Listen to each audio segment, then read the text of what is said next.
सो hello student, welcome और welcome back to this channel Vidyalaya. आज के इस आपके प्यारे से चैनल पे हम शुरू कर रहे हैं ग्रेविटेशन, जिसका वन शॉट में हम आपको पूरा क्लियरली समझा देंगे।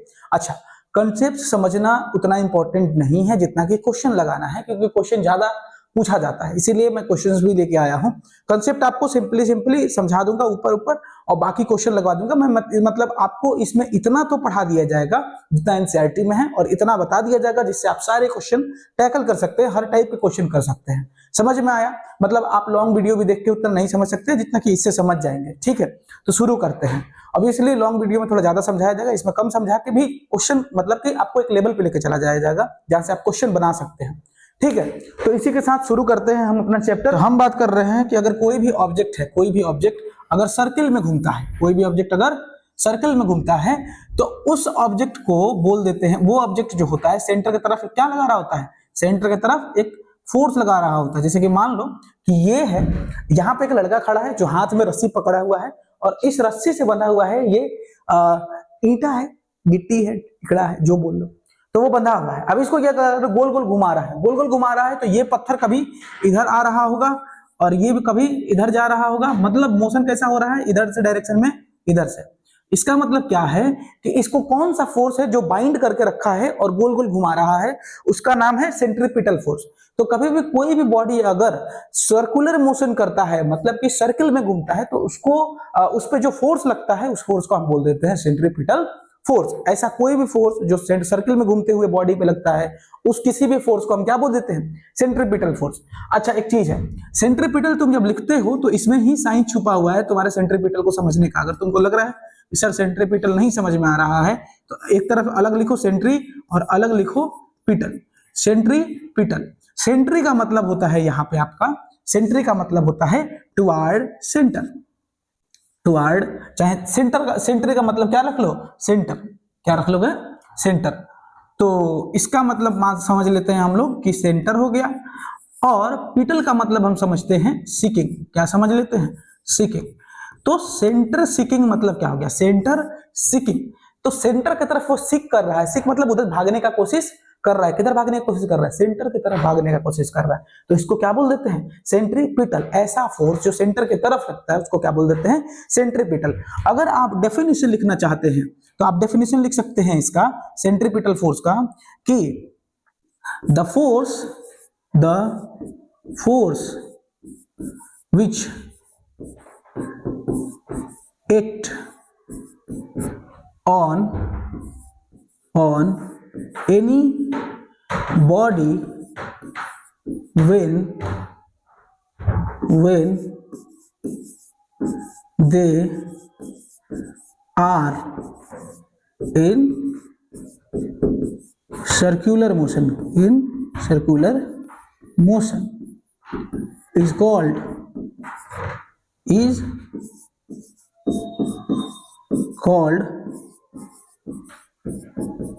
Centripetal force. क्या है कि अगर कोई भी बॉडी सर्किल में घूम रहा है तो उस पे जो भी फोर्स लगता है उसको सेंट्रीपिटल बोल सकते हैं।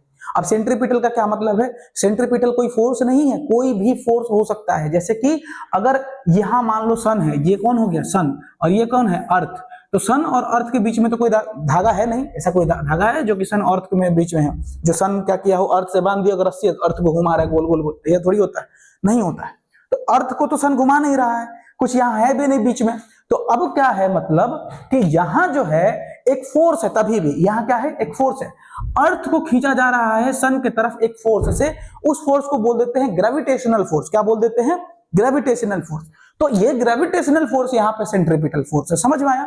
तो कोई भी फोर्स सेंट्रीपिटल हो सकता है, कोई भी फोर्स सेंट्रीपिटल हो सकता है। जब कोई भी फोर्स सेंटर की तरफ लगता है तो उस फोर्स को ही सेंट्रीपिटल फोर्स बोलते हैं। सेंट्रीपिटल फोर्स कोई अलग से कोई नया चीज नहीं है। कोई भी फोर्स अगर सेंटर की तरफ लगता है, अगर कोई भी बॉडी सर्कल में घूम रहा है, इसका मतलब कि उस सेंटर की तरफ एक फोर्स लग रहा होगा, तभी तो सर्कल में घूम पा रहा है।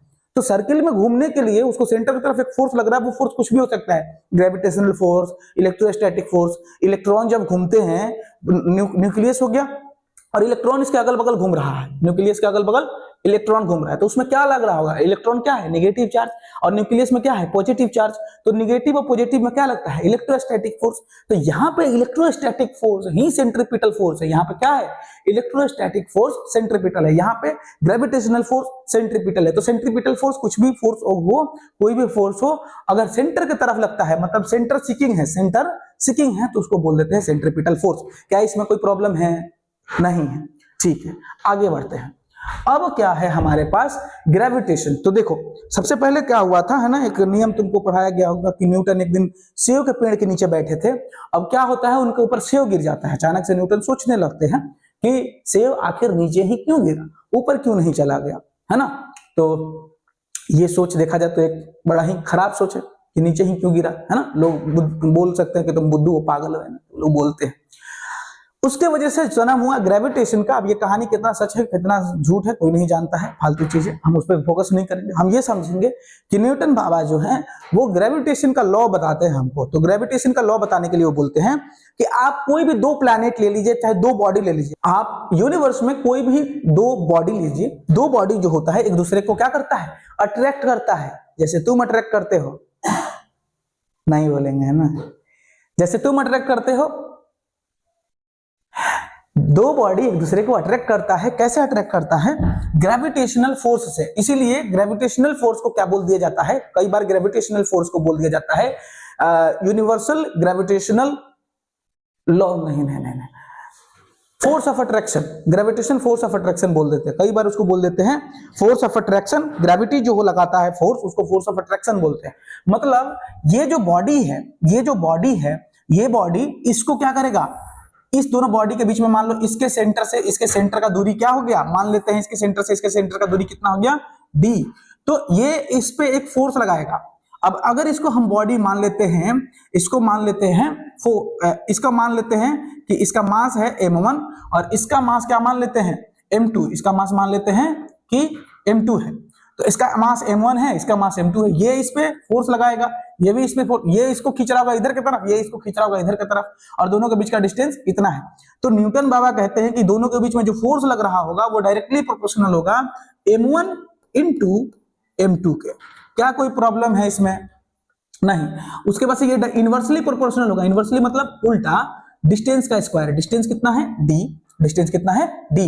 अच्छा, d क्या होता है, सेंटर से सेंटर तक का दूरी। d क्या होता है, सेंटर से सेंटर तक का दूरी होता है, सेंटर से सेंटर तक का दूरी होता है, ठीक है। अब अगर दोनों को कंपाइल कर दे तो क्या दिखने लगेगा, f is directly proportional to m1 m2 by d का स्क्वायर। ऐसा दिखेगा, बोलो, ऐसा दिखेगा ना, ऐसा दिखेगा। अब हम बोल रहे हैं कि अगर प्रोपोर्शनलिटी हटाते हैं तो कोई कांस्टेंट लगाते हैं, तो हम इस नियम का पालन करेंगे। तो प्रोपोर्शनलिटी हटा के कांस्टेंट लगा देंगे, उसको बोलते हैं कैपिटल जी। क्या बोल देते हैं, कैपिटल जी। अब कांस्टेंट का क्या मतलब होता है मालूम है, कांस्टेंट का मतलब होता है कि वो अपना वैल्यू कभी भी चेंज नहीं करता है। कांस्टेंट और वेरिएबल का यही तो मतलब, वेरिएबल मतलब जो चेंज हो रहा हो, कांस्टेंट का मतलब जो चेंज नहीं हो रहा है, कांस्टेंट है, चेंज नहीं होगा। तो इसका भी वैल्यू चेंज नहीं होगा, तो अब इसलिए इसका वैल्यू फिक्स होगा।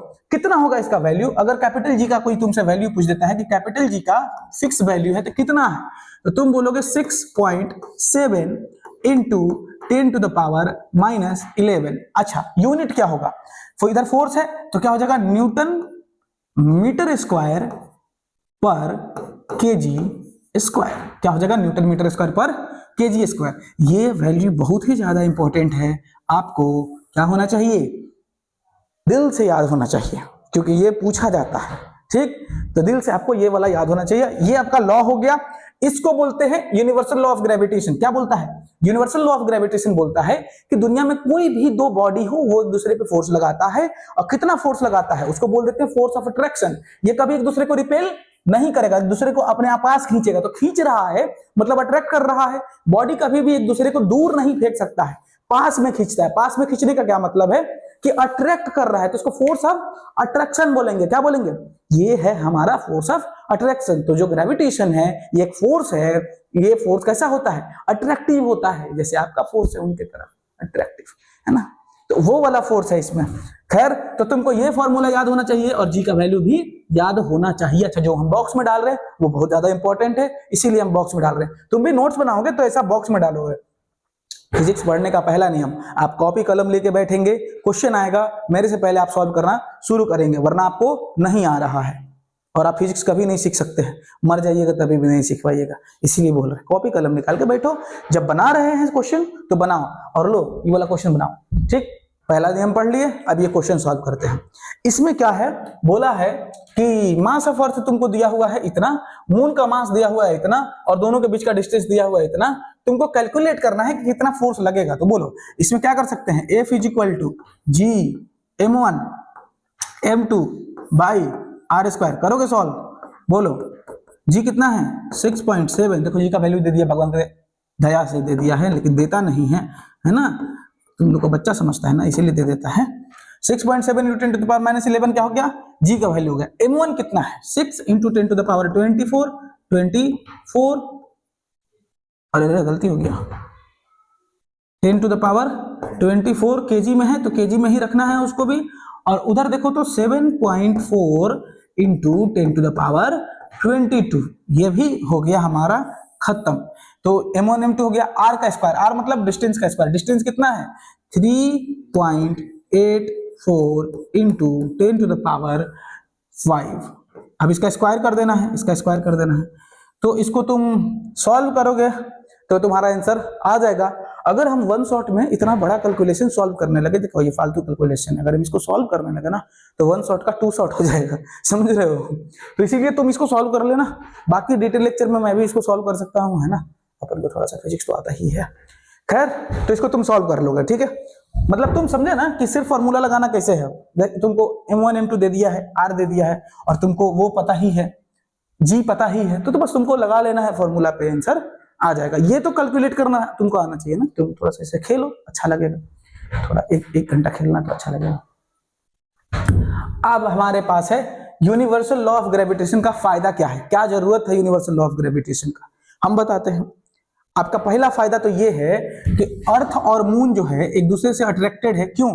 क्योंकि ग्रेविटेशन लग रहा है, बिना ग्रेविटेशन का अर्थ और मून अट्रैक्टेड होता, बिना ग्रेविटेशन का नहीं होता अट्रैक्ट। तो moon is attracted toward earth, moon is attracted toward earth क्या हो गया, अर्थ की तरफ मून अट्रैक्टेड है, पहला हो गया।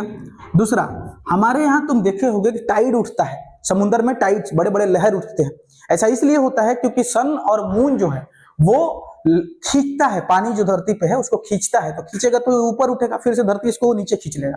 तो ये जो पानी ऊपर उठा और फिर से धरती इसको नीचे खींच लिया, इसको क्या बोल सकते हैं हम लोग, टाइड। तो जो टाइड हो रहा है धरती पे वो क्यों हो रहा है, समुद्र वगैरह में टाइड्स होते हैं जो, वो किस लिए होते हैं, क्योंकि ग्रेविटेशन की वजह से। तो टाइड्स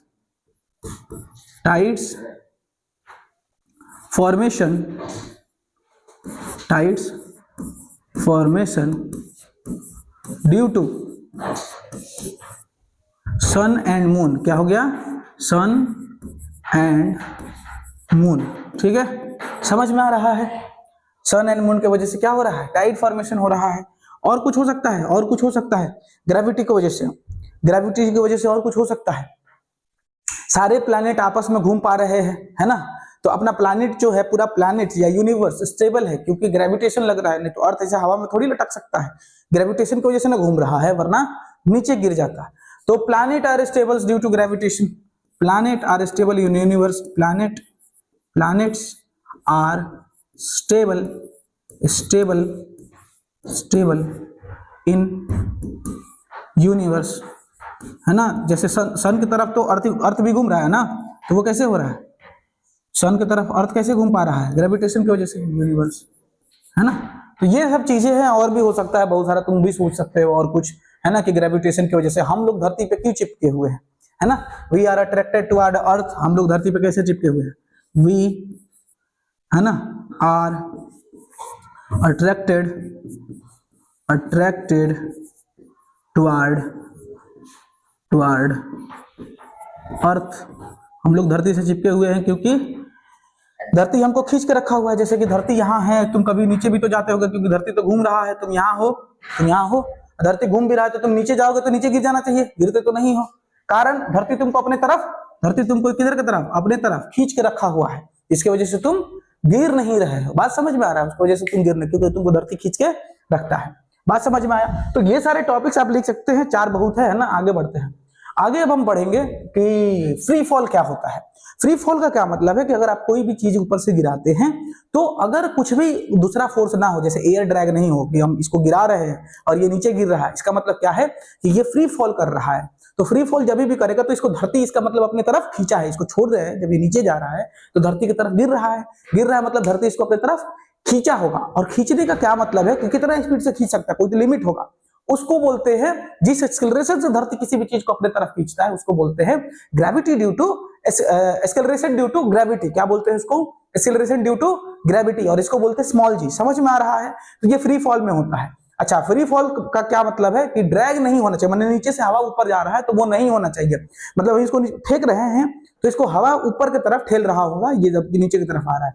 अब हवा नहीं ठेल पा रहा है इसको अच्छे से, क्योंकि इसका सरफेस एरिया कम है। अगर सरफेस एरिया बढ़ा दे तो अच्छे से ठेल पाएगा। बताते एग्जांपल, जब पैराशूट लेके कूदता है डाइवर, स्काई डाइवर लोग कूदते हैं, तब वो धरती की तरफ वो गिरते हैं जी से, फ्री फॉल कर रहे होते हैं। लेकिन फिर क्या करते हैं वो लोग? पैराशूट खोल देते हैं, तो पैराशूट फैल जाता है, जिसका सरफेस एरिया ज्यादा होता है। अब सरफेस एरिया ज्यादा है तो एयर ड्रैग बढ़ गया, जिसकी वजह से उनका गिरने का स्पीड घट जाता है, तो मरते भी नहीं है ना, मतलब निकल जाता बेचारा, है ना। खैर, तो फ्री फॉल का मतलब तुम समझ गए होगे कि फ्री फॉल का मतलब होता है कि ग्रेविटी के प्रेजेंस में सीधा गिरना को फ्री फॉल कहते हैं। फ्री फॉल में क्या होता है? स्मॉल जी होता है। इसको क्या बोल देते हैं? फ्री फॉल में धरती की तरफ एक एक्सेलरेशन से खींचा जाता है, किसी भी ऑब्जेक्ट को, किसी भी ऑब्जेक्ट को क्या किया जाता है? धरती की तरफ एक एक्सेलरेशन से खींचा जाता है। उस एक्सेलरेशन को फ्री फॉल में, एक्सेलरेशन को क्या बोल देते हैं? Acceleration due to gravity. क्या बोल देते हैं? देखो, एक्सेलरेशन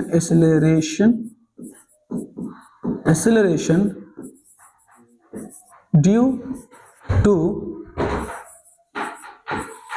ग्रेविटी। अब इसको बोलते क्या है? जी बोलते हैं। क्या बोलते हैं इसको क्या बोलते हैं? एक्सेलरेशन ड्यू टू ग्रेविटी को ही जी बोला जाता है। अच्छा, एक बात याद रखना, ये वाला ना स्मॉल जी है और ये बदलता है। स्मॉल जी अपना वैल्यू चेंज कर सकता है, कैपिटल जी जो था वो चेंज नहीं होता है। बात समझ में आ रहा है? कैपिटल जी कभी भी चेंज नहीं होता है, वो धोखेबाज नहीं है, ये धोखेबाज है। समझ रहे हो? ये वाला धोखेबाज है। इसका वैल्यू कितना होता है सर? 9.8 मीटर पर सेकेंड। कभी कभी चेंज होता है तो ये 10 भी हो सकता है, और तुम क्लास 9th में 10 मान के चलोगे। क्या मान के चलोगे? 10 मान के चलोगे, ठीक है। तो 9.8 भी मान सकते हो, 10 भी मान सकते हो, ठीक है।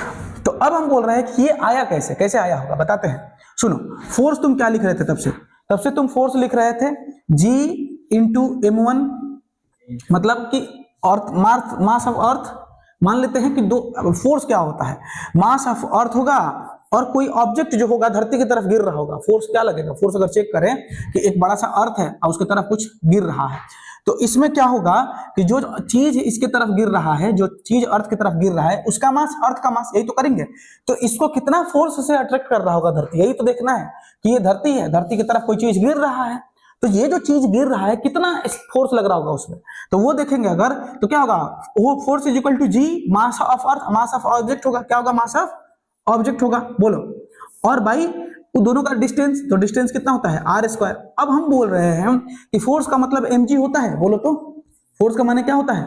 m इंटू जी, और यहां क्या हो गया? g into mass of earth by mass of object. क्या mg में मास ऑफ ऑब्जेक्ट है? ये जो m है, यहाँ जो m दिख रहा है तुमको, यहाँ जो m दिख रहा है वो क्या है? मास ऑफ ऑब्जेक्ट है, बोलो ना, ये मास ऑफ ऑब्जेक्ट है। और यहाँ क्या हो गया? R square. क्या मास ऑफ ऑब्जेक्ट से मास ऑफ ऑब्जेक्ट खत्म, तो जी का फॉर्मूला हमारा क्या आ जाता है? जी एम बाई, ये मास ऑफ अर्थ है ना, G M by R square. ये बहुत ही इंपॉर्टेंट फॉर्मूला है, इसको भी आप रट लेंगे। समझ में आया? और इसमें क्या करोगे? मास ऑफ अर्थ का वैल्यू रखो, जी का वैल्यू रखो, और रेडियस ऑफ अर्थ का वैल्यू रखो, तो तुमको निकल के आ जाएगा क्या? 9.8 मीटर पर सेकेंड स्क्वायर। अब हम बोल रहे हैं तुमसे कि ये तो निकल के आ जाएगा, ये चीज वो रख के नहीं सिखाया जाता है, वन शॉट में नहीं सिखाया जाता है, लॉन्ग लेक्चर्स में सिखाया जाता है। अच्छा, इसका जरूरत नहीं पड़ेगा, तुमसे कोई रखने के लिए नहीं बोलेगा। तो हम बोल रहे हैं ये रखोगे वैल्यू तो ये कुछ निकल के आ जाता है, क्योंकि ये भी कांस्टेंट है, ये भी कांस्टेंट है, ये भी कांस्टेंट है। स्मॉल जी का फॉर्मूला होता है GME/R²। कैपिटल जी का कोई फॉर्मूला नहीं होता। क्यों? वो चेंज ही नहीं होता है ना, जो चेंज नहीं होता उसका फॉर्मूला कैसा? ये चेंज होता है, बोले थे ना, स्मॉल जी चेंज होता है, कैपिटल जी चेंज नहीं होता। कैपिटल जी को बोलते हैं ग्रेविटेशनल कांस्टेंट। अरे रटो रटो रटो रटो, देखो अभी इसको रटना, नाम रटोगे तभी काम बनेगा, समझे? तो कैपिटल जी जो है इसको क्या बोलते थे? ग्रेविटेशनल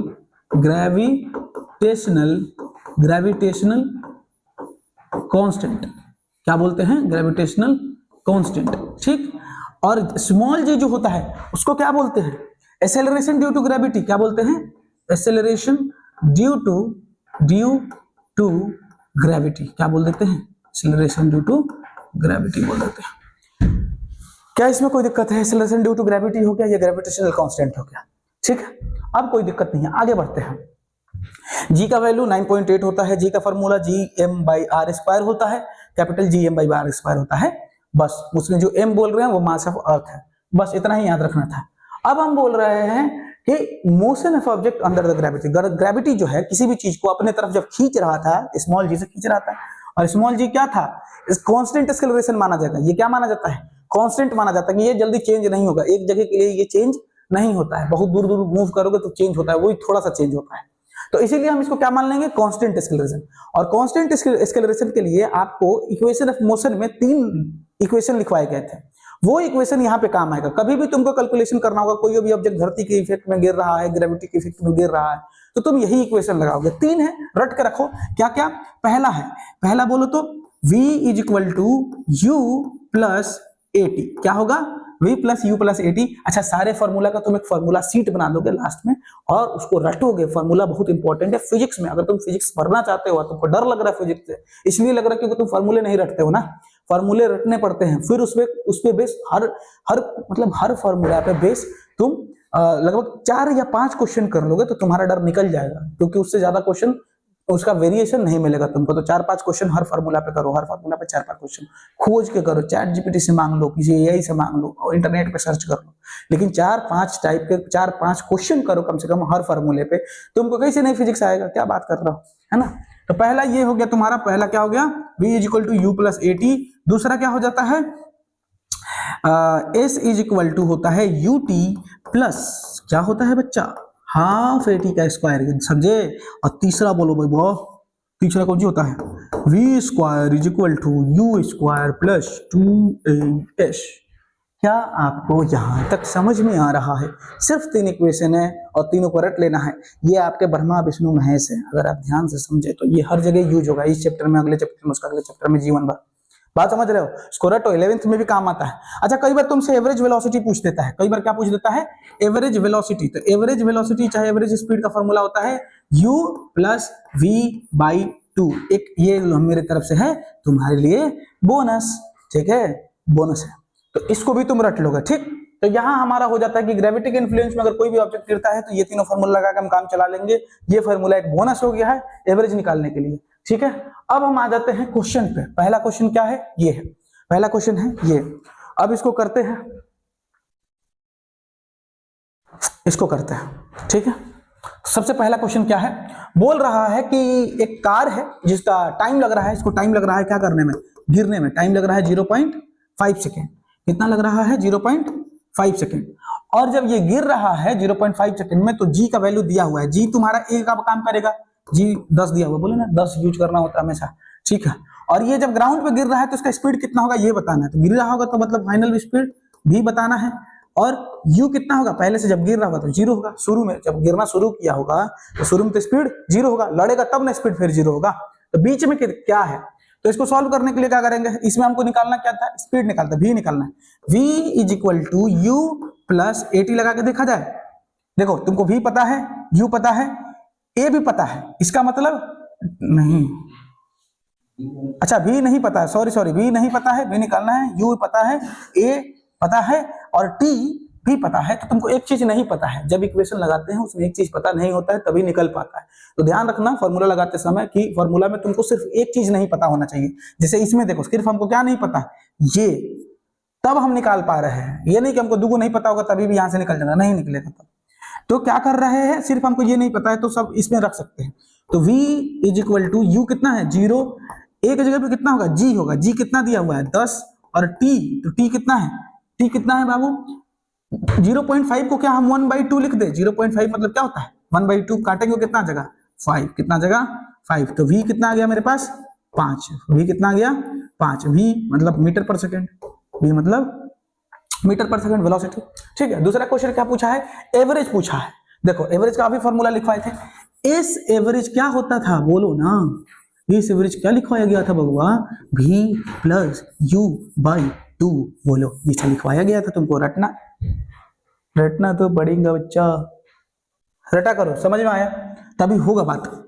तो यहां हो गया हमारे पास एस एवरेज, एस एवरेज होता है भी हमारा निकल के आया है कितना बचवा 5, और u कितना था सर, u था 0, तो यहां लिख देंगे 0 डिवाइडेड बाय लिख देंगे 2, अगर हम 2 लिख देते हैं उसके बाद काटेंगे तो एस एवरेज जो आता है हमारे पास 2.5 मीटर पर सेकेंड। क्या अभी भी आपको नहीं समझ में आ रहा है, कितना आसान है, देखो इतिश में ये खत्म, इतिश में ये खत्म, और तीसरा भी खत्म हो जाएगा इतिश में। देखो तीसरा क्या पूछा है, कितना ऊंचाई पे है ना, कितना हाइट है, कितना हाइट है, तो हाइट निकालने के लिए क्या करेंगे, हाइट निकालना है तो हाइट मतलब एस, हाइट माने एस डिस्टेंस, एस माने डिस्टेंस कितना है, तो डिस्टेंस कैसे निकालेंगे, S is equal to U T plus half A T का स्क्वायर, क्या है हाफ ए टी का स्क्वायर, ये टी है बचा। तो अब समझो एस क्या है हाइट, यही तो निकालना है, और u कितना है 0, तो टाइम अपने आप क्या हो जाएगा 0, और फिर प्लस 1/2, a कितना है बोलो, a की जगह पे क्या रख दें g कितना दिया हुआ था 10, और टाइम का स्क्वायर मतलब 1/2 का स्क्वायर कैसा रहेगा, तो s इज इक्वल टू बोलो कितना हो गया, 2 से कट गया ये 5 बन गया, और 5 के नीचे कितना आ गया 4, 5 के नीचे कितना आ गया 4, मतलब कि 0.0 डालोगे तो नहीं 1 पॉइंट कुछ होगा, रुक जाओ, काटोगे तो कितना बचेगा, देखो तो 4 से 5 को काटोगे तो बचेगा 1 पॉइंट, 4 से 5 को काटो तो 4 एकम में 4 बच गया 1 पॉइंट, डालेंगे तो बच गया 10 दूना और 5 मीटर हो गया। तो ये हो गया तुम्हारा सॉल्व, कैसा हो गया सॉल्व, ये तुम्हारा हो गया सॉल्व, पहला आंसर, दूसरा आंसर, तीसरा ये वाला आंसर। क्या है, आसान है, कोई दिक्कत कोई परेशानी, सिंपल है एकदम सिंपल। अब आगे बढ़ेंगे, किधर बढ़ेंगे, आगे हम बढ़ते हैं, एक और क्वेश्चन मिलेगा आपको जो कि फिर आसान है। अब क्वेश्चन से नहीं डरना यार, जितना क्वेश्चन लगाओगे उतना तेज बन जाओगे, नहीं लगाओगे तो फिर यही तो आएगा एग्जाम में, थोड़ी ना पूछेगा कि बताओ ग्रेविटेशनल फोर्स को चाहिए होता है, सेंट्रीपिटल फोर्स को चाहिए, तो नहीं पूछेगा, ये पूछता है, और यही तुमको आना चाहिए है ना। बच्चे डरते हैं, डरना नहीं है, सबसे पहले तो आपको डरना नहीं है, करना क्या है, जो इंफॉर्मेशन दिया है लिखना है, तो लिखो क्या दिया हुआ है तुमको, एक ऑब्जेक्ट है वर्टिकली अपवर्ड जाता है, राइज करता है एक हाइट तक, मतलब कि कोई फेंक दिया होगा उसको बेचारा को, तो मान लो कि उसको कोई फेंक दिया ऊपर, जैसे ही ऊपर फेंक दिया तो वो 10 मीटर के हाइट तक जाता है, उसका हाइट कितना चला जाता है 10 मीटर, क्या हाइट ही डिस्टेंस है, बोलो ना, इस केस में हाइट ही, जितना हाइट फेंकोगे वही तो डिस्टेंस होगा मेरे लिए, तो हाइट कितना है 10 मीटर, ठीक है, हाइट कितना है 10 मीटर। अब हमसे पूछा है कि कितना वेलोसिटी से उसको फेंका गया होगा, बोला है कि क्या वेलोसिटी रहा होगा, उसको जब फेंका होगा ऊपर तो 10 मीटर ऊपर जा पा रहा है, मतलब वेलोसिटी तो कुछ दिए होंगे, तो हम बोल रहे ठीक है, हाइट तुम दे दिए, वेलोसिटी हमको निकालना है, नहीं वेलोसिटी शुरू वाला थोड़ी निकालना है, फाइनल थोड़ी निकालना है, रुक जाओ, जब फेंके हैं तब का बोला है ना, मतलब इनिशियल वेलोसिटी निकालना है, क्या निकालना है, इनिशियली कितना था, फाइनल वेलोसिटी जो है उसका ऊपर जब गया होगा तभी भी तो 0 हो गया होगा, बोलो, जब ऊपर जाता है कोई चीज, जब कुछ फेंकते हैं तो मान लो ये कोई चीज है, इसको ऊपर फेंकेंगे, यहां आएगा कुछ सेकंड के लिए 0 हो जाएगा, इसका वेलोसिटी क्या हो जाएगा 0 हो जाएगा। जब कोई भी ऑब्जेक्ट नीचे से फेंकते हैं, ए बाबू देखो, तो नीचे फेंकते हैं तो ये जो है यहां पे आके क्या हो गया 0 हो गया, थोड़ा सेकंड के लिए, 1 सेकंड के लिए 0 हुआ, और फिर आता है दोबारा से नीचे, कहां आता है नीचे, तो जो यहां था ना थोड़ा देर के लिए, तब तो वेलोसिटी 0 था, जैसे जब कोई चीज ऊपर जाता है तो पहले फिर यहाँ 0, फिर तब नीचे गिरना शुरू होता है, वेलोसिटी 0 होगा तभी तो नीचे गिरेगा, वरना गिरेगा ही नहीं, हमेशा चलता ही रहेगा, बात समझ रहे हो। तो ऊपर हम क्या मान सकते हैं, फाइनल वेलोसिटी 0, इनिशियल वेलोसिटी कुछ होगा, तो इनिशियल वेलोसिटी हमको निकालना है, डिस्टेंस हमको पता है, और जी मतलब ए पता है, जी कितना है हमारे पास 10 मानते हैं, जी को कितना मानेंगे 10, तो अब सॉल्व करना शुरू करते हैं, यू निकालना है, तो देखो S is equal to UT plus half AT का स्क्वायर। टाइम हमको पता ही नहीं है तो टाइम वाला फॉर्मूला हम नहीं लगाएंगे, तो हम लगाएंगे क्या, V square is equal to U square plus 2as। v हमको पता है u 0, u कितना है, बोलो बोलो बोलो, u ही तो निकालना है, u स्क्वायर निकालना है, प्लस में है 2 है तो 2, g कितना है 10 और s कितना है 10, क्या हो गया 10 10, तो u को इधर भेज दो, u स्क्वायर इधर हो गया, प्लस u माइनस में सब चला गया है ना, तो माइनस में सब चला गया ये सब, तो कितना हो गया ये 200, कितना हो गया 200। 200 के अंडर रूट माइनस का कोई फर्क नहीं पड़ता है, माइनस क्यों साइन आ रहा है, क्योंकि वो अब नीचे उल्टा डायरेक्शन में फेंका गया है, उल्टा डायरेक्शन में फेंका गया है, तो ग्रेविटी माइनस में लोगे तो ये प्लस हो जाएगा। नहीं समझे, नहीं समझे, हम जब नीचे से फेंक रहे हैं ऊपर तो ग्रेविटी लग रहा है नीचे, जो ऑब्जेक्ट है वो किधर भाग रहा है ऊपर, तो क्या एक्सेलरेशन उल्टा नहीं हो गया कि एक्सेलरेशन लग रहा है नीचे, ग्रेविटी लग रहा है नीचे और सामान भाग रहा है ऊपर, तो ये दोनों उल्टा डायरेक्शन हो गया ना, तो निगेटिव निगेटिव पॉजिटिव हो जाता है, तो ये भी निगेटिव आएगा ना, इधर पहले से निगेटिव था तो वही बोल रहे हैं कि इसका निगेटिव और इसका निगेटिव मिलाकर क्या हो गया, पॉजिटिव हो गया। समझ में आया बात, तो ये पॉजिटिव हो गया। यू को अगर यहां से स्क्वायर हटाएंगे तो उधर अंडर रूट लगेगा, क्या लग जाएगा अंडर रूट, तो इधर से स्क्वायर हटाएं उधर अंडर रूट लग गया।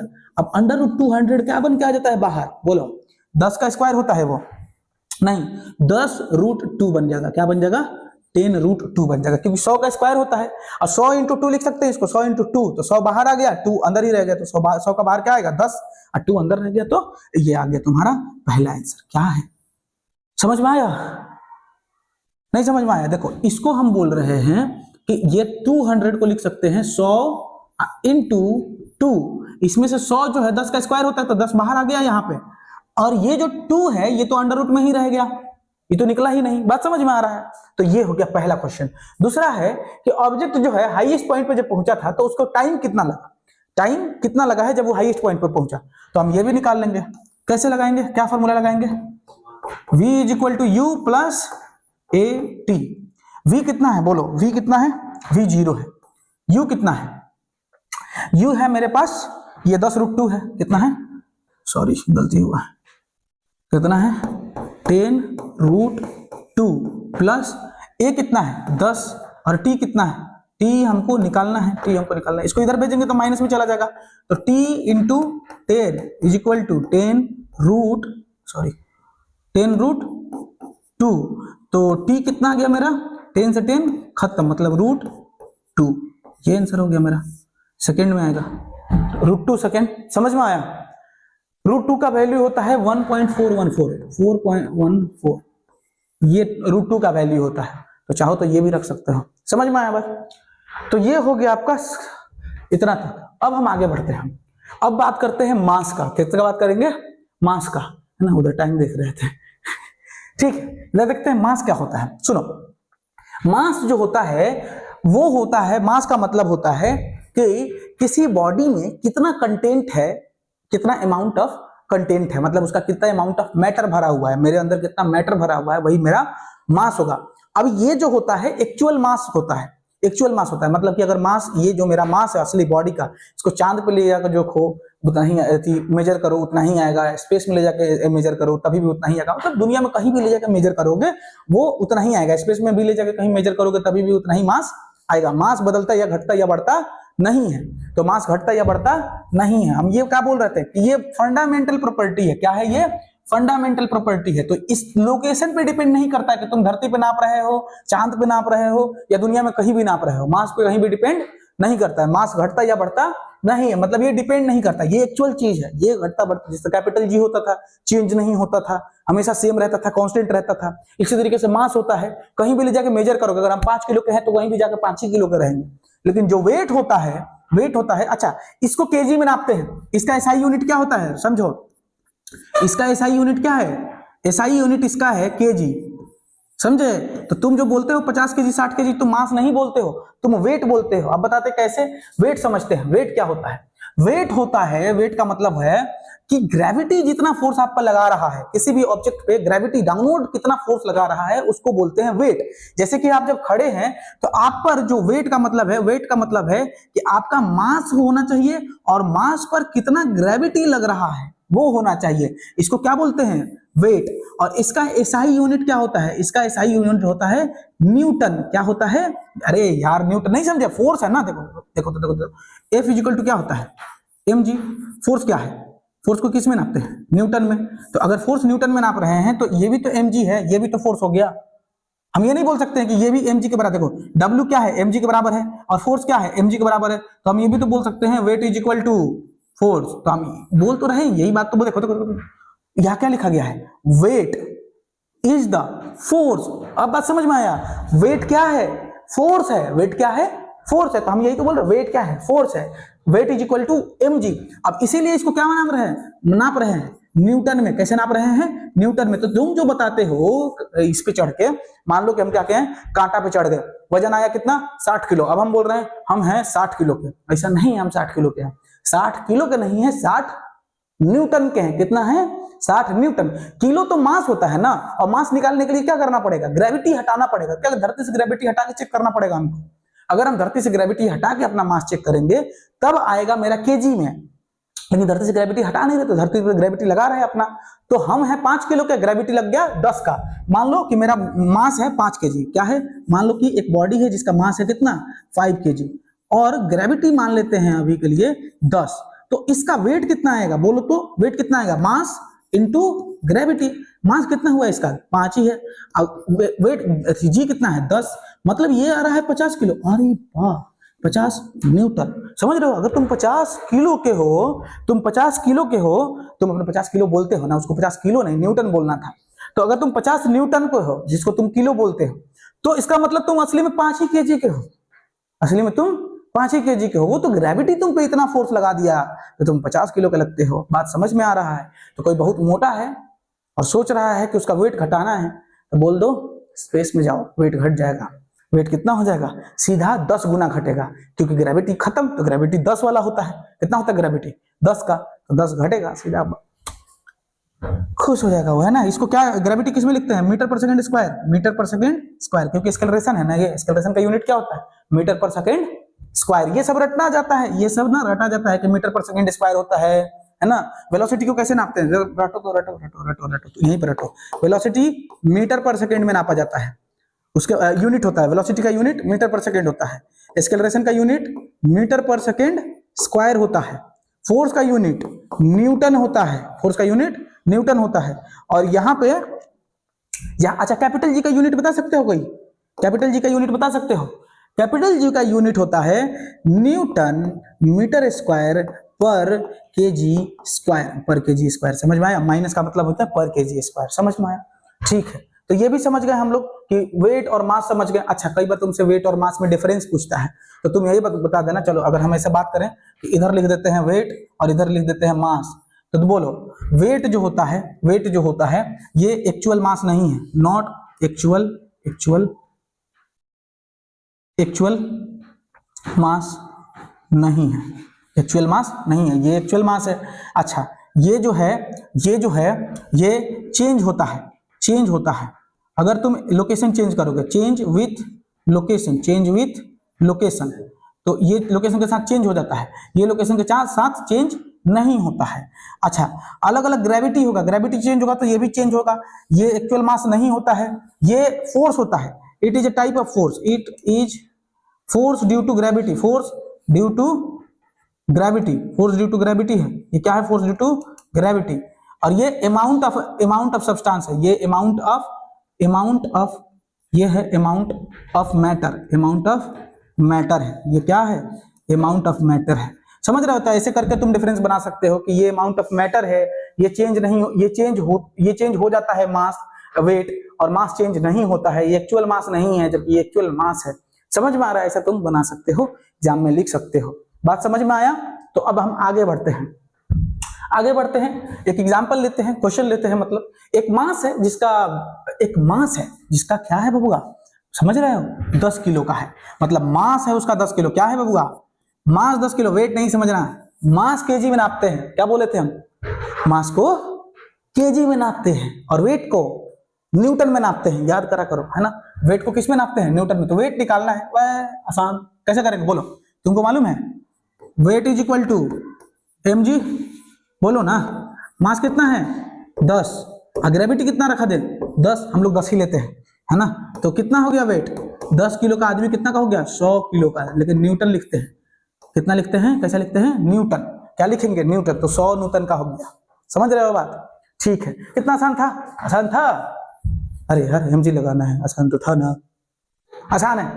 और देखते हैं, एक और सवाल देखते हैं ऐसा ही। देखो इस बार दिया है एक बॉडी है जो वे करता है 10 न्यूटन का। अच्छा रुक जाओ, तुम अगर वेट से कंफ्यूज हो रहे हो कि उसको नापे हैं, वे कर रहे हैं, वे करे हैं मतलब कि तौले हैं उसको, तो 10 न्यूटन का आ रहा है। अब तुम बताओ कि ये जो 10 न्यूटन है क्या ये मास है कि वेट है?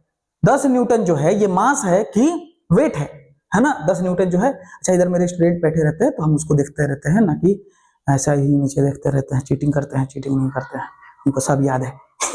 सुनो, ये जो न्यूटन लिखा हुआ है, ये जो न्यूटन लिखा हुआ है ये क्या है? वेट है, मास है, क्या है ना? क्या है बताते हैं। देखो वेट को किस में नापते हैं बोलो? वेट को नापते हैं न्यूटन में, तो पक्का ये क्या होगा? वेट होगा। मतलब हमको वेट कितना दिया हुआ है? 10 न्यूटन। ये क्या दिया है?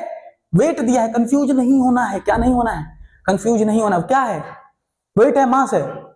मास रहता केजी में, वेट रहता तो न्यूटन में। तुम पिछले जाकर पिछले वाला पॉइंट में लिख सकते हो कि एसआई यूनिट, अरे पिछला मतलब इसका पिछला, और चलो तो यहाँ पे तुम ये भी लिख सकते हो कि इसका एसआई यूनिट होता है, इसका एसआई यूनिट होता है न्यूटन, और इसका एसआई यूनिट होता है केजी। ये भी लिख सकते हो डिफरेंस में कि ये केजी में नापा, ये न्यूटन में नापा जाता है, केजी में नापा जाता है। समझ रहे हो? तो ये बात है। ठीक, हम क्या बोले कि ये 10 न्यूटन का एक बॉडी है अर्थ सरफेस पर। जब उसको मून पे लेके जा रहे हैं तब उसका वेट कितना हो जाएगा? तो तुम समझो कि तुमको एक फॉर्मूला याद रखना है कि वेट ऑन अर्थ जो होता है वो वेट ऑन मून के 1/6 होता है। नहीं समझे? देखो एक बार और, ठीक है समझो। जैसे कि कोई भी चीज धरती पे जितना भारी है, मतलब धरती पे है उसका मास जो, वो मून पे जाके उसका 6 गुना कम हो जाता है। तो मून पे अगर वेट ऑन मून नापते हैं तो वेट ऑफ अर्थ जितना होगा ना उसका कितना हो जाएगा? 6 गुना कम। ये फॉर्मूला याद रखना कि वेट ऑन मून मतलब मून पे जितना वेट होगा वो कितना होगा? अर्थ के 6 गुना कम। तो अर्थ पे जितना वेट है उसका 6 गुना घटा दो। 6 गुना घटाने का मतलब भाग दे दो 6 से। अर्थ पे जो वेट है अपने वेट को क्या कर दो? 6 से भाग दे दो, तो तुम्हारा अर्थ मून पे वेट निकल के आएगा। क्यों? मून का ग्रेविटी 6 गुना कम है अर्थ से, तो ग्रेविटी 6 गुना कम तो वेट भी 6 गुना कम आएगा, क्योंकि ग्रेविटी वेट चेंज होता है। अगर प्लैनेट चेंज होगा तो वेट भी चेंज होता है। तो अगर वेट ऑन मून पूछ रहा है तो बोलो ये वाला फॉर्मूला लगा सकते हैं हम लोग। तो लगाओ, वेट ऑन मून पूछा है हमसे और क्या दिया है? वेट ऑन अर्थ दिया है। ये क्या दिया? Weight on earth. तो वेट ऑन अर्थ कितना है? 10। तो या इसको क्या कर दो? 6 से भाग, तो तुम्हारा आ जाएगा आंसर 10/6। इसको करना चाहोगे तो हो जाएगा 6 1 6, बच गया 4। तो 6 चौके 24, 6 चौके 36, पॉइंट लगाओगे तो 6 चौके 36 हो जाएगा, और फिर हो जाएगा 40। तो 6 चौके 36 मतलब 6 रिपीट करने लगेगा, है ना, रेकरिंग। ये तुम्हारा हो गया आंसर। ठीक है, ठीक है, कोई टेंशन? आधा चैप्टर लगभग आपका खत्म हो गया, थोड़ा सा और है, 4-5 मिनट का, तो 10-20 मिनट का टॉपिक, 20 मिनट का मैक्सिमम, उसके बाद खत्म हो जाएगा आपका। ठीक है, तो यहां तक तो अब हम आ गए हैं। अब क्या है आगे? आगे है हमारे पास थ्रस्ट और प्रेशर। तो सुनो, प्रेशर क्या होता है? प्रेशर का फॉर्मूला होता है, प्रेशर का मतलब होता है कि प्रेशर का मतलब होता है फोर्स परपेंडिकुलर होना चाहिए by area. Force perpendicular upon area. अगर पूरा लिखे, अगर इसको पूरा लिखे, हम पूरा लिखे, चलो पूरा लिख के दिखाते हैं तुमको, है ना, ताकि तुमको अच्छा लगे। देखो, pressure is equal to force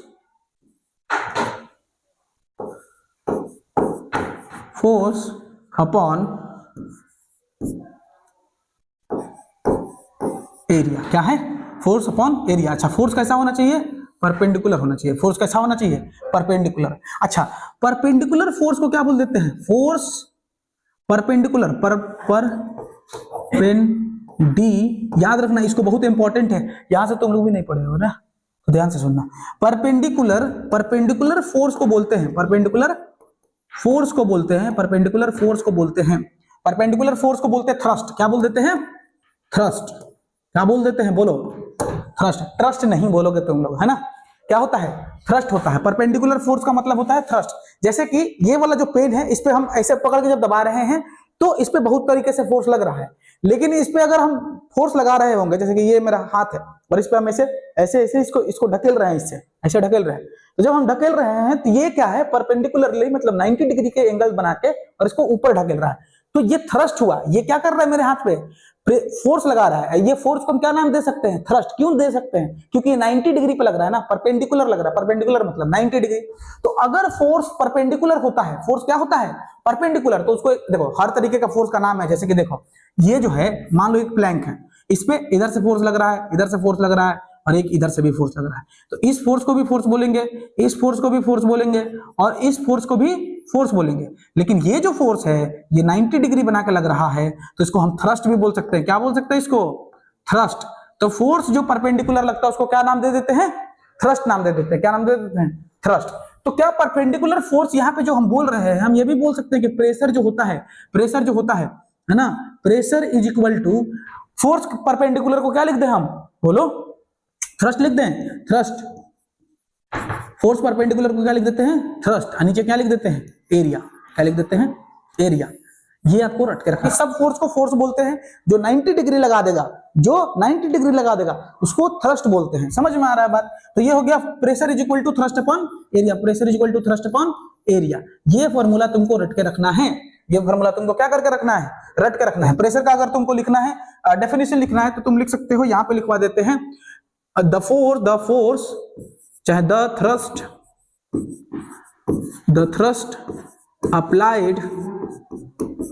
applied in unit area, अगर यूनिट एरिया में जितना आप लगाते हैं, एक यूनिट एरिया में जितना आप थ्रस्ट लगाते हैं, उसी को बोल दिया जाता है प्रेशर। क्या कोई दिक्कत है यहां तक, चलो आगे बढ़ते हैं। अब आ जाता है हमारे पास एक क्वेश्चन, है ना, एक क्वेश्चन आता है, सिंपल क्वेश्चन है, समझना, बहुत सिंपल क्वेश्चन है ना। अगर तुम समझ जाते हो तो बढ़िया है, नहीं समझते हो तो दोबारा देखना इसको, है ना। सुनो, एक ब्लॉक है वुड का, किसका है, वुड ब्लॉक है, टेबल के टॉप पे रखा गया है। अब उस ब्लॉक का मास है 5 किलो, कितना है, 5 किलो। डायमेंशन है उसका 40, 20, लेंथ, ब्रेथ, हाइट है, समझ रहे हो। और उसके बाद से इसको फिर से बदल कर रख दिया जाता है, तो इसको 2 बार रखा जाता है। एक बार 20 और 10 वाला साइड टेबल पर रखा जाता है, मतलब कि 20-10 वाला, मतलब कि एक बार रखा गया होगा, ऐसे ऐसे रखा गया है। तो इस समय इसका 20 और 10 वाला साइड एक तरफ है। अरे क्या हो गया, हाँ, एक तरफ, एक समय इसका 20 वाला 10 वाला साइड एक तरफ है। मतलब कि ये जो है इधर का जो है ये 20 है, मान लो, नहीं ये 20 है, ये 20 है, और ये वाला मान लो 10 है। तो 20 और 10 वाला साइड टेबल पर रखा गया है। ये कहाँ रखा गया है, टेबल पर रखा गया है। और दूसरी बार इसका 40 और दूसरी बार इसका 40, इसका दूसरी बार रखा गया है जब, तो इसका दूसरी बार रखा गया है टेबल पे, इसको तब रखा गया है। तो इसका एक आया है 20 का और 40 का टेबल पर। तो टेबल पे इसका एक बार एरिया आ रहा है 10 और 20 वाला, एक बार आ रहा है 20 और 40 वाला। तो पूछ रहा है किस समय सबसे ज्यादा इस पर, मतलब कि दोनों ब्लॉक पे बोल रहा है top by the side find the pressure. दोनों में प्रेशर निकालना है कि इसमें कितना प्रेशर लग रहा होगा, इसमें कितना प्रेशर लग रहा होगा। कोई बात नहीं, पहला केस देखते हैं, पहला देखते हैं, पहला में कितना प्रेशर लग रहा होगा। प्रेशर क्या होता है, force upon area, force upon area. Force होगा परपेंडिकुलर फोर्स ही लग रहा होगा, क्योंकि टेबल के टॉप पे रखा गया परपेंडिकुलर, तो सबको फोर्स ही मान लेंगे।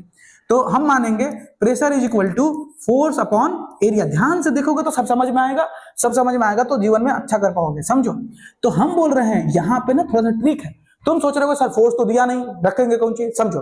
फोर्स क्या होगा, m इंटू जी। बोलो फोर्स को क्या लिख सकते हैं, m इंटू जी। कई बार तुमको चीजें छुपा के दी गई होंगी, तुमको खोजना होगा और खोजने आना चाहिए, है ना। तुमको दिखना चाहिए कि कैसे खोजना है। और कब होगा वो ऐसा, कोई इंटेलिजेंट बचपन से थोड़ी होता है कि खोज देगा।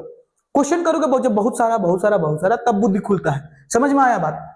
तो फोर्स अपॉन एरिया कितना होगा, एरिया क्या होगा, एरिया तो बोलो 20 इंटू 10 क्या होगा, एरिया लेंथ इंटू ब्रेथ, यही होता है ना।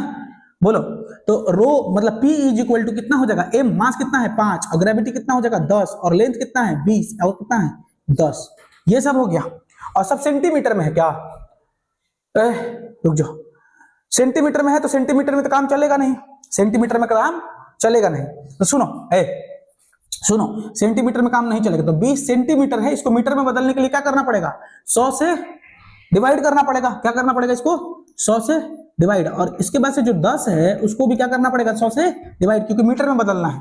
तो मीटर में बदलना है तो 1 0 से 1 0 खत्म, 1 0 से 1 0 खत्म, ये 10 और 10 ऊपर जाके 100 बन जाएगा।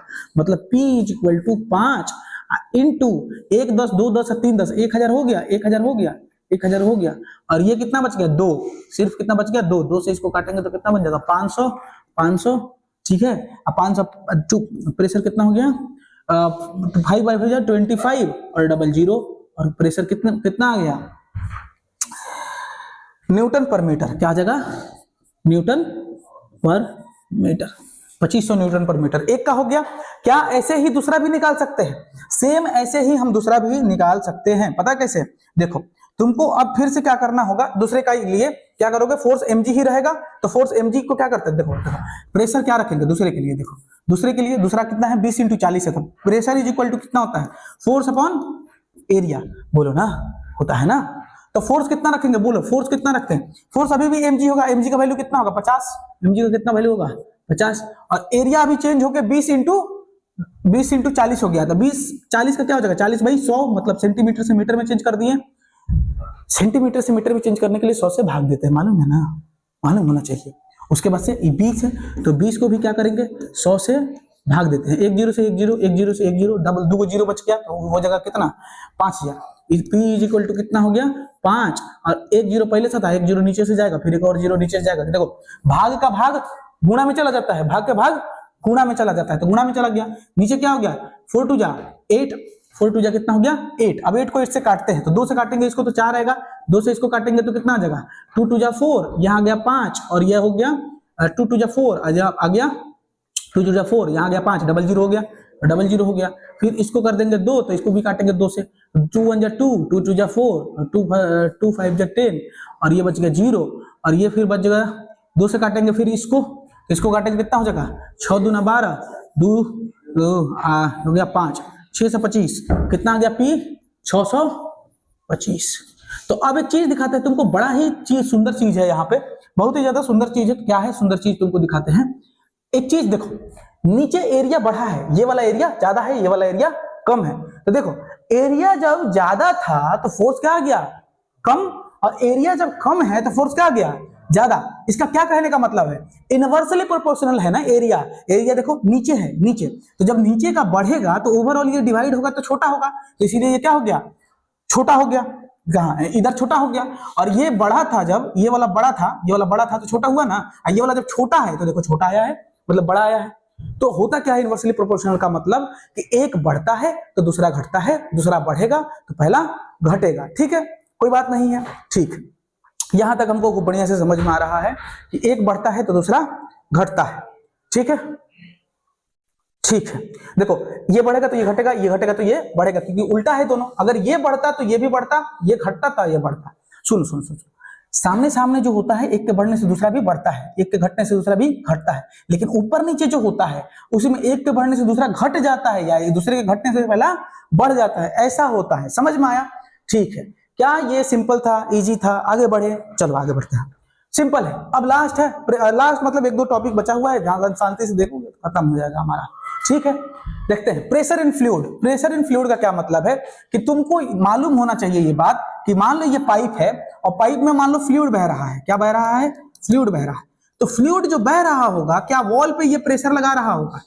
फ्लूइड जो बह रहा होगा ये बाहर की तरफ वॉल पे, जो फ्लूइड पाइप में बहता है ना, पाइप के दीवार पे भी बाहर की तरफ फोर्स लगाता है, पाइप की दीवार पे भी बाहर की तरफ फोर्स लगाता है। और ये जो फोर्स होता है उसको बोलते हैं कि प्रेशर है।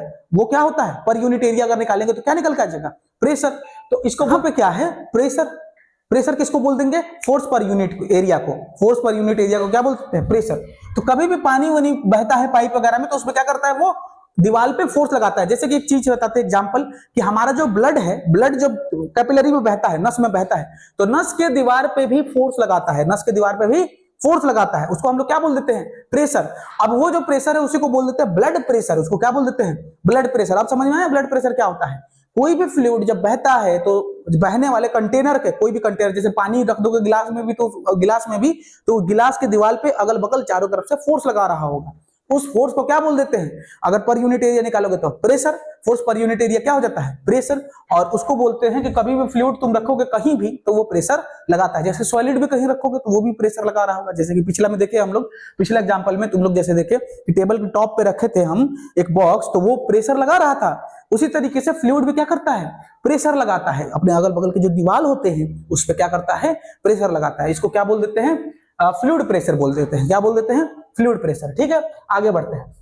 अब आ जाता है बायोन्सी क्या होता है। तो तुमको एक एग्जांपल मालूम होना चाहिए क्या, कि मान लो ये गिलास है और इसमें क्या है, पानी है। इसमें क्या है, पानी। पानी का कलर पानी जैसा कर दे। देखो इसमें क्या है, इसमें क्या है, पानी है। देखो, अरे नहीं, देखो इसमें क्या है, पानी है। ये है पानी। अब इसमें अगर तुम कुछ डुबाओगे ना, इसमें अब तुम कुछ डुबाते हो, डालते हो, तो मान लो हम ये डालते हैं, रुको, अरे नहीं, हाँ मेरा सुनो। तो होता क्या है, किसी भी चीज को जब हम पानी में डालते हैं तो वो डूबने नहीं देता है, बाहर फेंकता है। अब उसी फोर्स को क्या बोल देते हैं, बायोन्सी। क्या बोल देते हैं, बायोन्सी। ये फोर्स क्या होता है, इस फोर्स से पानी का अपने अंदर के किसी भी चीजों को, चाहे फ्लूइड कोई भी अपने अंदर चीज को आने नहीं देता है, बाहर की तरफ फेंकता है। इसीलिए ग्रेविटी क्या करता है, अपनी तरफ खींचता है, तो पानी क्या करता है, बाहर फेंकता है, तो ओवरऑल ग्रेविटी घट जाएगा। इसीलिए पानी में तुम कुछ भी उठाओगे तो तुमको हल्का लगेगा, कारण बायोन्सी होता है ना। तो बायोन्सी होता है क्या, बायोन्सी का फुल, अगर बायोन्सी का तुमको डेफिनेशन लिखना है, क्या लिखोगे, the upward force, the upward upward मतलब ऊपर की तरफ एक फोर्स लगता है। The upward force exerted, the upward force exerted by fluid on any object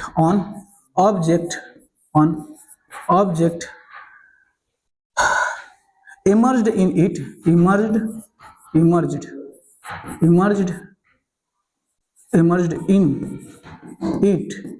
is called buoyancy. क्या बोल देते हैं उसको, बायोन्सी। क्या बोल देते हैं इसको, बायोन्सी बोलते हैं। पानी में कोई भी चीज जब डूबता है तो पानी उसको ऊपर की तरफ फेंकता है, इसी फोर्स को अपवर्ड की तरफ, बाहर की तरफ फेंकने का कोशिश करता है। इसी को हम क्या बोल देते हैं, बायोन्सी बोलते हैं। तो बायोन्सी वो फोर्स होता है जो पानी में किसी भी चीज को बाहर फेंकता है। क्या करता है, बाहर फेंकता है। अब हम लोग क्यों डूब जाते हैं, क्योंकि हम लोग घबराने लगते हैं, नहीं तो आदमी तैरता भी तो है।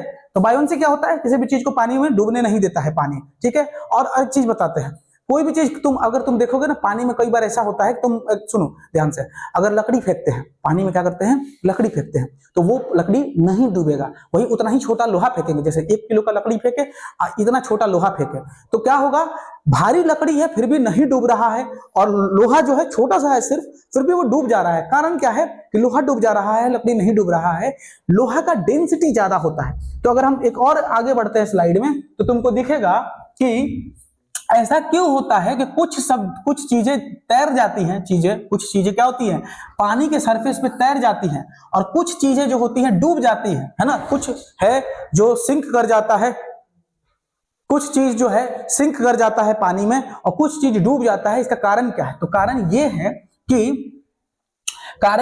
कि होता क्या है कि अगर डेंसिटी ज्यादा रहा, डेंसिटी मतलब क्या होता है, डेंसिटी का फॉर्मूला लिखना चाहते हो तो लिख सकते हो। सुनो, डेंसिटी का मतलब होता है, डेंसिटी का मतलब होता है, डेंसिटी का फुल फॉर्मूला होता है मास upon volume.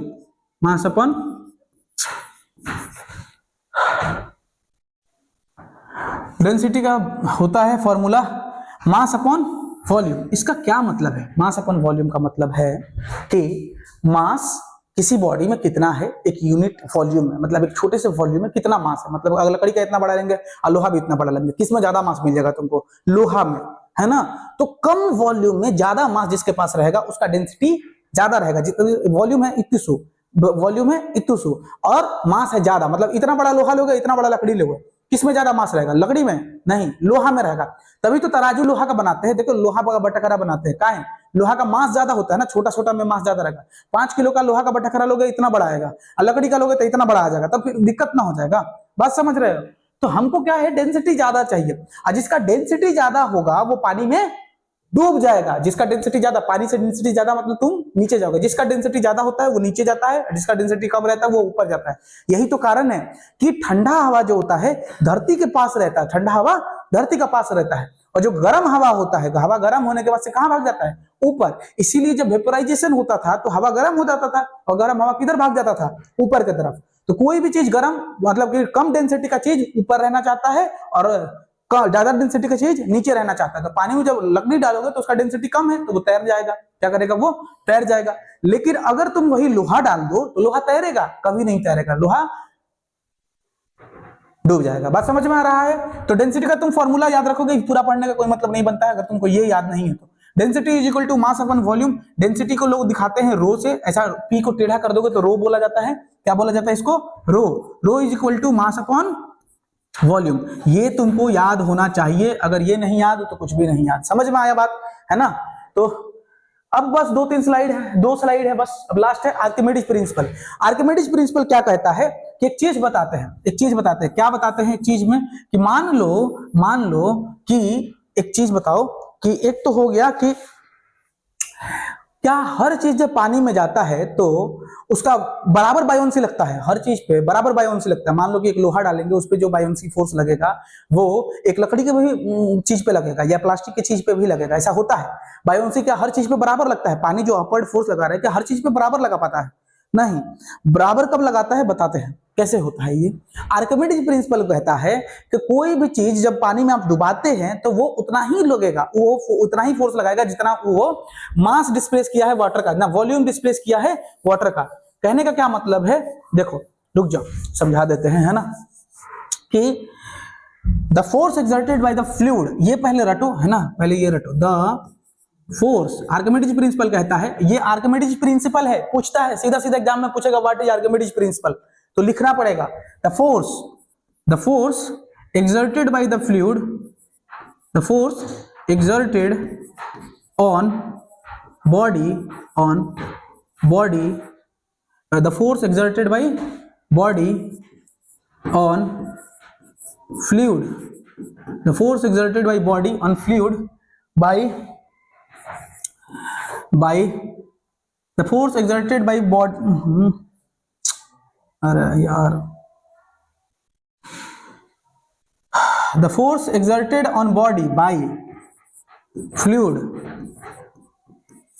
is the force exerted by the body exerted on the body by fluid is equal to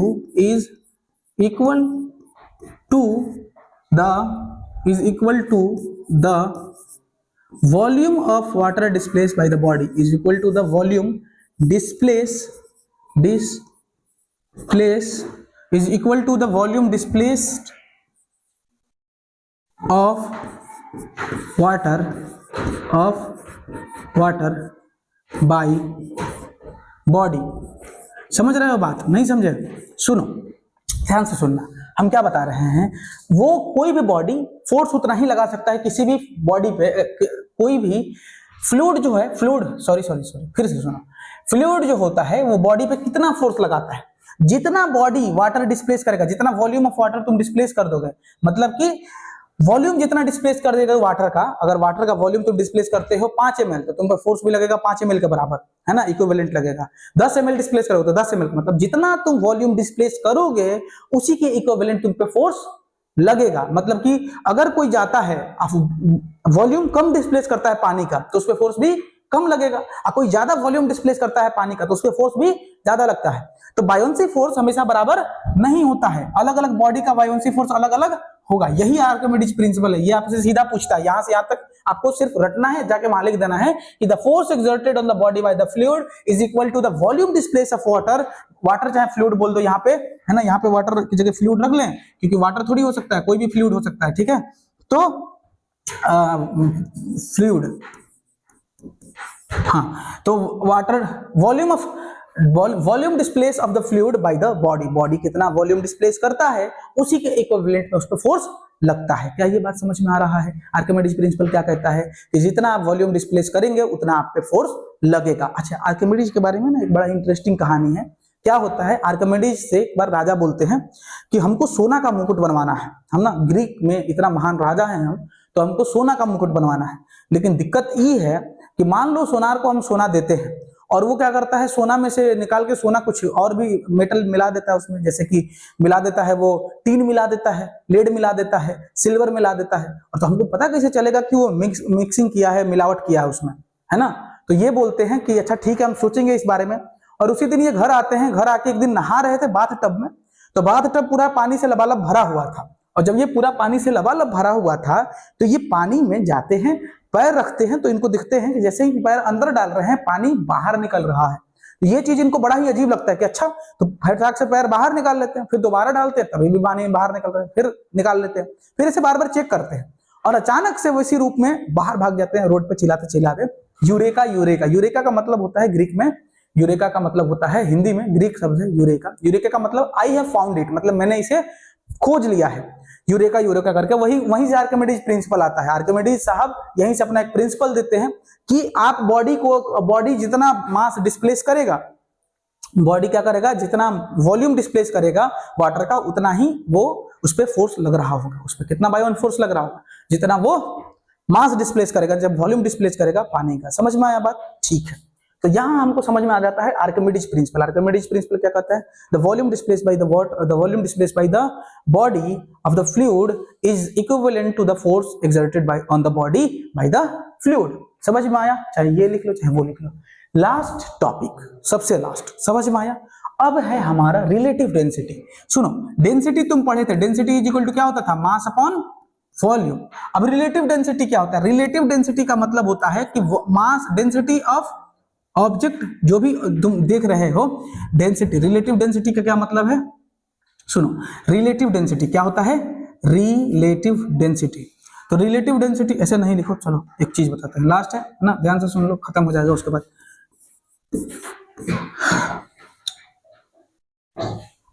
relative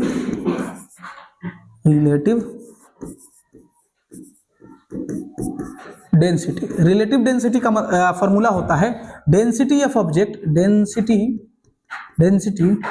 of object, मतलब किसी भी ऑब्जेक्ट का डेंसिटी ऊपर रख लो। किसी भी ऑब्जेक्ट का डेंसिटी कहां रखेंगे? ऊपर। और नीचे क्या रखेंगे? बोलो, पता है? डेंसिटी ऑफ वाटर क्या रख देंगे नीचे? Density of water. ठीक है, कोई दिक्कत?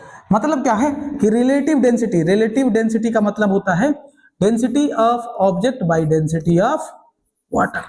ये होता है फॉर्मूला। अगर किसी भी डेंसिटी को डेंसिटी ऑफ वाटर से डिवाइड कर दोगे, किसी भी डेंसिटी निकालने का फॉर्मूला, डेंसिटी का फॉर्मूला क्या होता है? मास अपॉन वॉल्यूम। तो किसी भी चीज का डेंसिटी निकाल सकते हो मास अपॉन वॉल्यूम करके। और डेंसिटी ऑफ वाटर कितना होता है? रिलेटिव डेंसिटी में बोल रहे थे, डेंसिटी क्या होता है?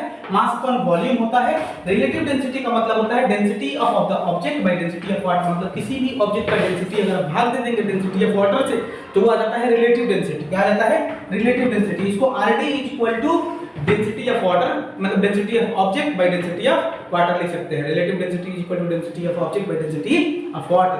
डेंसिटी निकालने का फार्मूला मास अपॉन वॉल्यूम होता है। हम ये बोल रहे हैं डेंसिटी ऑफ वाटर हमेशा आप याद रखिएगा 1। तो रिलेटिव डेंसिटी में कभी भी निकालने के लिए बोल दे तो डेंसिटी ऑफ ऑब्जेक्ट निकाल लीजिएगा, उसको 1 से डिवाइड कर दीजिएगा तो हो जाएगा।